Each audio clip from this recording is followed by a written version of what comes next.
Hello दोस्तों। तो कैसे हैं आप सभी। आई होप कि आप सभी अच्छे होंगे, स्वस्थ होंगे और मस्त होंगे और अपने पढ़ाई में क्रमबद्ध तरीके से लगे हुए होंगे। तो दोस्तों, आज के इस सेशन में मैंने बायोलॉजी के 6 number chapter nutrients in plant and human यानी कि पौधे और जंतुओं में पोषण से संबंधित 20 क्वेश्चंस का महत्वपूर्ण सेशन लाया हुआ है, जो कि मोस्ट इम्पॉर्टेंट है आपके बिहार प्रोहिविजन एसआई एवं बीपीएससी एईडीओ वैकेंसी के लिए। और आपको बता दें कि आज ये जो बायोलॉजी का 6 नंबर जो चैप्टर है nutrients in plant and human, इसका आज ये लास्ट सेशन रहेगा। नेक्स्ट डेट से हम लोग नेक्स्ट चैप्टर का ये क्वेश्चन लाएंगे। तो चलिए देखते हैं।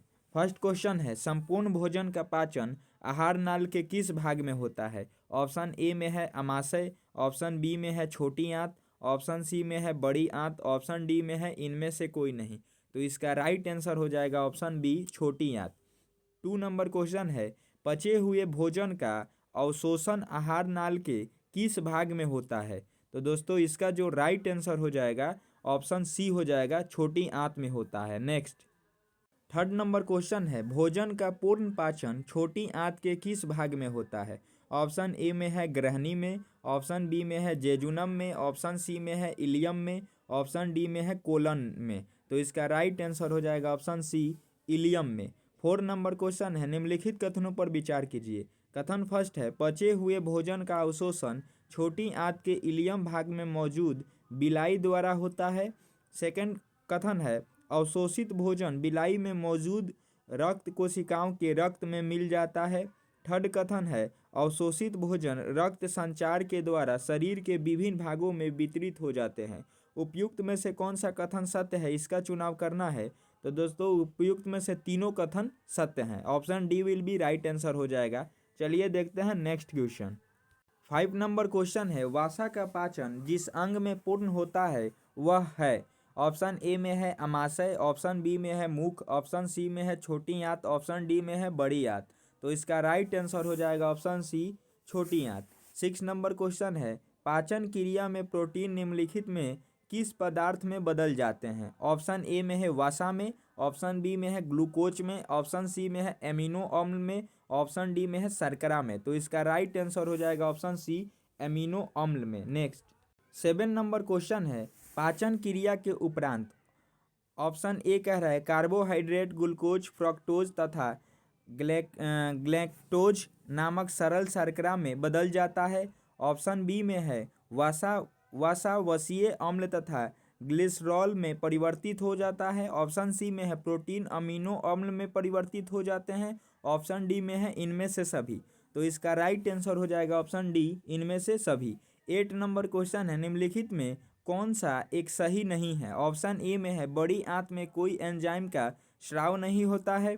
ऑप्शन बी में है बड़ी आंत बिना पचे हुए भोजन को अस्थायी रूप से संचित रखता है। ऑप्शन सी में है बड़ी आंत छोटी आंत के तुलना में अधिक लंबी होती है। ऑप्शन डी में है बड़ी आंत में जल तथा खनिज लवणों का अवशोषण होता है। तो इसका राइट आंसर हो जाएगा ऑप्शन सी, बड़ी आंत छोटी आंत के तुलना में अधिक लंबी होती है। नेक्स्ट 9 नंबर क्वेश्चन है, सीकम तथा एपेडिक्स नामक अवशेषी अंग किस भाग में मौजूद हैं। ऑप्शन ए में है अमाशय में, ऑप्शन बी में है बड़ी आंत में, ऑप्शन सी में है छोटी आंत में, ऑप्शन डी में है यकृत में। तो इसका राइट आंसर हो जाएगा ऑप्शन बी, बड़ी आंत में। 10 नंबर क्वेश्चन है, निम्नलिखित में से कौन सा कथन असत्य है। कथन ए है अमाशय से हाइड्रोक्लोरिक अम्ल का निर्मोचन होता है। कथन बी में है छोटी आंत के इलियम में भोजन का पाचन तथा अवशोषण होता है। और कथन सी में है बड़ी आंत के कोलन में भोजन का अवशोषण हो सकता है परंतु जल का नहीं। कथन डी में है यकृत शरीर की सबसे बड़ी ग्रंथि है। तो इसका राइट आंसर हो जाएगा ऑप्शन सी, बड़ी आंत के कोलन में भोजन का अवशोषण हो सकता है परंतु जल का नहीं। ये कथन असत्य है। नेक्स्ट 11 नंबर क्वेश्चन है, मनुष्य के मल में सर्वाधिक मात्रा में पाए जाते हैं। तो दोस्तों, मनुष्य के जो मल निकलते हैं उसमें सर्वाधिक मात्रा में जल पाए जाते हैं। Option A will be right answer हो जाएगा। 12 नंबर क्वेश्चन है, विटामिन के का संश्लेषण करने वाला जीवाणु यानी कि एस्केरिया कोली आहार नाल के किस हिस्से में मौजूद रहते हैं। ऑप्शन ए में है कोलन में, ऑप्शन बी में है रक्तम में, ऑप्शन सी में है इलियम में, ऑप्शन डी में है यकृत में। तो जो विटामिन के का संश्लेषण करने वाला जीवाणु आहार नल के हिस्से में मौजूद रहता है, कोलन के हिस्से में मौजूद रहता है। Option A will be right answer हो जाएगा। नेक्स्ट 13 नंबर क्वेश्चन है, निम्नलिखित में कौन हार्मोन पित्ताशय को पित्त निकालने हेतु उत्तेजित करता है? ऑप्शन ए में है इंटेरोरोगेस्ट्रॉन, ऑप्शन बी में है क्रेटीन, ऑप्शन सी में है काइल, ऑप्शन डी में है कोलिसिस्टोकाइनिन। तो इसका राइट आंसर हो जाएगा option D cholecystokinin. 14 number question है, मानव शरीर में क्षुद्रांत्र यानी कि छोटी आंत के 3 संरचनात्मक भागों के लंबाई का कौन सा सही ह्रास क्रम है? तो इसका जो सही ह्रास क्रम है ऑप्शन डी हमको दिख रहा है, ऑप्शन डी ही राइट आंसर हो जाएगा। शेषास्त्र, मध्यात, उसके बाद में ग्रहणी होगा। नेक्स्ट 15 नंबर क्वेश्चन है, छोटी आंत में भोजन का पूर्ण पाचन के बाद क्या कहलाते हैं? ऑप्शन ए कह रहा है काइलम कहलाते हैं, ऑप्शन बी कह रहा है सक्कस एंटेरिकस कहलाते हैं, ऑप्शन सी कह रहा है मल कहलाते हैं, ऑप्शन डी कह रहा है चाइल कहलाते हैं। तो इसका राइट आंसर हो जाएगा ऑप्शन डी चाइल। 16 नंबर क्वेश्चन है, मनुष्य को रोटी चबाने में मीठा क्यों लगता है? यानी कि क्वेश्चन कह रहा है कि जब मनुष्य यानी कि कोई भी प्राणी, खासकर मनुष्य, जब हम लोग रोटी को चबाते हैं तो वो हमें मीठा, हल्का हल्का मीठा लगता है, उसका कारण क्या है? ऑप्शन ए में है प्रोटीन शक्कर में बदल जाता है, ऑप्शन बी में है वसा शक्कर में बदल जाता है, ऑप्शन सी में है कार्बोहाइड्रेट शक्कर में बदल जाता है, ऑप्शन डी में है इनमें से कोई नहीं। तो दोस्तों सही आंसर जो हो जाएगा कार्बोहाइड्रेट शक्कर में बदल जाता है, उसके कारण हम लोग जब रोटी को चबाते हैं तो रोटी हमें हल्का हल्का सा मीठा लगने लगता है। कार्बोहाइड्रेट शक्कर में बदलता है, उसके कारण ही मनुष्य को रोटी चबाते वक्त हल्का हल्का रोटी मीठा लगता है। ऑप्शन सी राइट आंसर हो जाएगा। नेक्स्ट 17 नंबर क्वेश्चन है, यदि किसी व्यक्ति का पित्ताशय निकाल दिया जाए तो उस व्यक्ति में किसका पाचन नहीं हो पाएगा? ऑप्शन ए में है प्रोटीन का, ऑप्शन बी में है वसा का, ऑप्शन सी में है कार्बोहाइड्रेट का, ऑप्शन डी में है इनमें से सभी। तो इसका राइट आंसर हो जाएगा ऑप्शन बी वसा।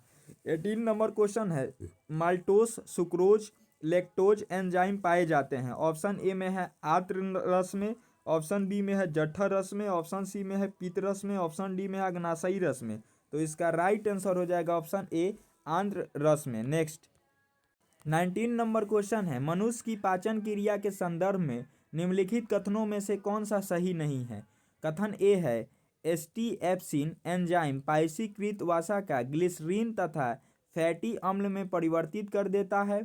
कथन बी है एमिलैप्सिन नामक एंजाइम स्टार्च तथा ग्लाइकोजेन को घुलनशील शर्करा में बदल देता है। ऑप्शन सी में है सिस्टीएप्सिन तथा एमिलाइसिन एंजाइम जठर रस में मौजूद रहते हैं। ऑप्शन डी में है इनमें से कोई नहीं।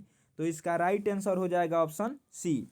20 नंबर क्वेश्चन है, जो कि आज के इस सेशन का ये लास्ट क्वेश्चन है दोस्तों। निम्नलिखित में से कौन सा एक यकृत का कार्य नहीं है? ऑप्शन ए में है ग्लूकोज का ग्लाइकोजेन में रूपांतरण करना, ऑप्शन बी में है यूरिया का उत्पादन करना, ऑप्शन सी में है मृत एवं क्षय हो चुकी लाल रक्त कणों का विनाश करना, ऑप्शन डी में है खाद्य और अजीर्ण आहार में से जल के अधिकता का अवशोषण करना। तो दोस्तों इसका आंसर आप सभी को कमेंट बॉक्स में देना होगा। उम्मीद करते हैं कि आप सभी को यह बायोलॉजी का सेशन बढ़िया लगा होगा, मस्त लगा होगा। तो अगर सेशन बढ़िया लगा होगा तो कमेंट में अपना ओपिनियन अवश्य दें। और नेक्स्ट डे हम लोग जो क्लास लेंगे, हम जो क्लास चलेगा बायोमोकुल्स कंपोनेंट ऑफ फूड, यानी कि जैव अणु भोजन के अवयव, इससे रिलेटेड क्वेश्चन रहेगा। मिलते हैं नेक्स्ट क्लास में। जय हिंद, जय भारत।